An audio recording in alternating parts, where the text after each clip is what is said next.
Um, yeah, Giants. Very exciting documentary that the club and Supersport have done. I think what the fans can look forward to is a lot of getting to know players on a personal level. I think that has been the biggest thing that Giants has tried to focus on. Throughout the entire making of the documentary. And fans can really look out for that. Getting to know players on a personal level, being in the personal space of players. What players actually go through. And the things that players have to deal with as well. So there's a lot to look forward to for fans. The show put any pressure on you? Because you're like talking about what you want to do and that type of thing. No, not at all. I'm one person. I think the older I get, the less I worry about pressure. I no longer worry about pressure, and yeah, you can't perform well without pressure. You can't perform without pressure, and that is just the sort of person that I am. So no, not at all. There was a train of thought that said you were a striker that flourished in an environment where you are shown love. And sometimes when that love doesn't come your way, you don't perform. You seem now to perform whether you are loved or not.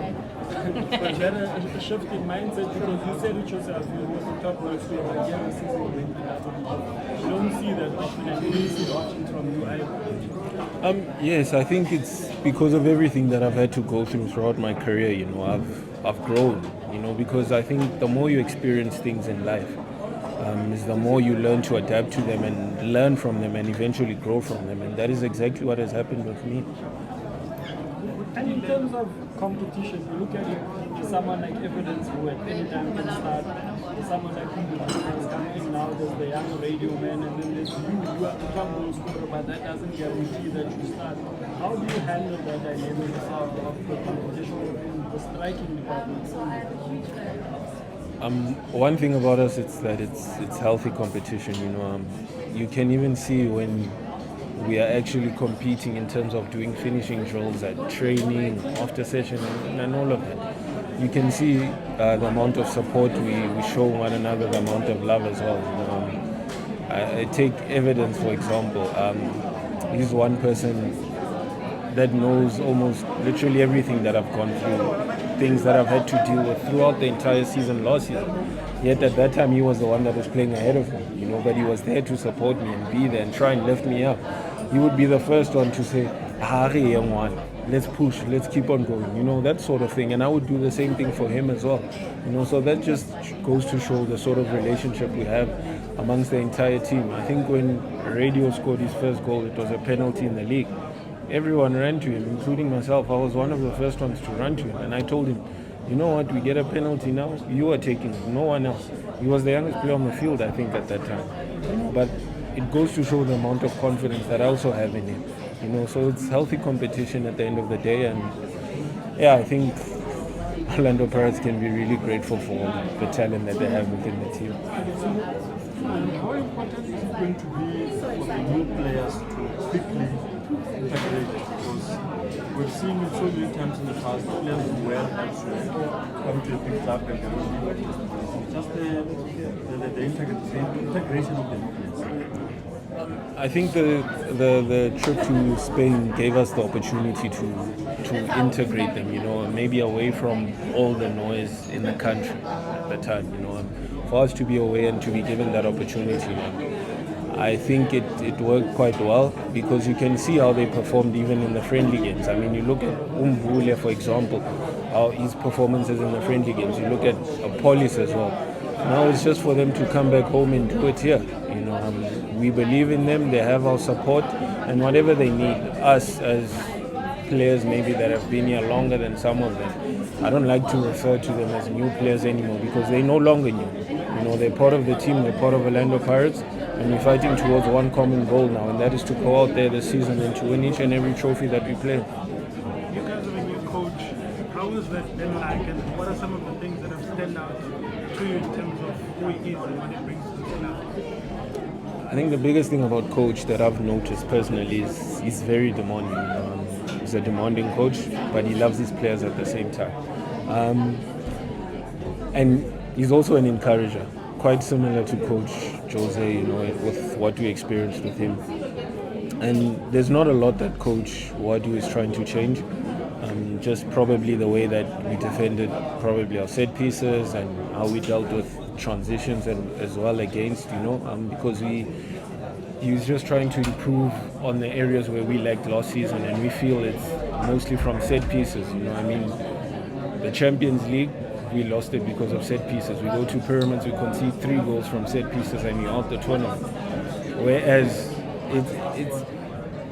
it's very funny actually how we lose the Champions League on set pieces, but yet in the country we were the best in terms of defending set pieces. So there's a lot of things that we have to take into consideration this season. But Coach Ouaddou always tried to do is just try and improve on the areas where we lacked last season. When you reflect on the season that you guys had, broke records, did a number of things that the club has not been able to achieve, but you still could not get the main prize. What has that season done in terms of breaking history and going to another level, but still falling short in terms of the main objective, which is the league, and how to get to that level? For one, we know that we are up against a points machine. It's just quite frankly put. They are a points machine, and it's very rare for them to slip up in the league. And that is the sort of mentality that we also have to develop as a team, or have as a team already. We saw last season what happened. We went the first 7 games, we won all 7. The next one we lose against Stellenbosch. The gap starts to come, where it becomes 3 points. Then we try now to play catch up as much as possible with them, and unfortunately it doesn't happen, even though when we had the games in hand. But this season I think it's all about trying to be consistent in terms of winning as many games as we can as possible, and once that maybe that slip up comes, maybe you're lost, because it's normal to have a loss in a season, because that's when you're able to see the mistakes that you're making and actually get to learn and correct them. Hopefully it happens in a not so important game, not such a big game, or it's mistakes that we can eventually recover from, not ones that will be detrimental to our entire season, like the ones that we made last season. Another big season, then you can be the record scorer for Pirates. Yes, definitely. I'm looking to have a very big season this season, and I think I'm 10 or 11 goals away, and I want to achieve that record before AFCON starts. Possible, doable? It is. In August already we have 5 games, 6 with the MTN, so I don't see why not.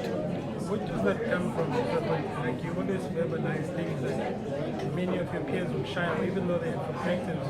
But when you verbalize it, it's out in the open, it's part of pushing you. Where does that come from? I think Lawrence asked this question about pressure. To me, I don't see pressure anymore. And it's about speaking things into existence, speaking things into life as well. I think how my mother has raised me, you guys know this. So for me, it's just about that, speaking things into existence, speaking things into life, and they will happen. Thank you. Thank you.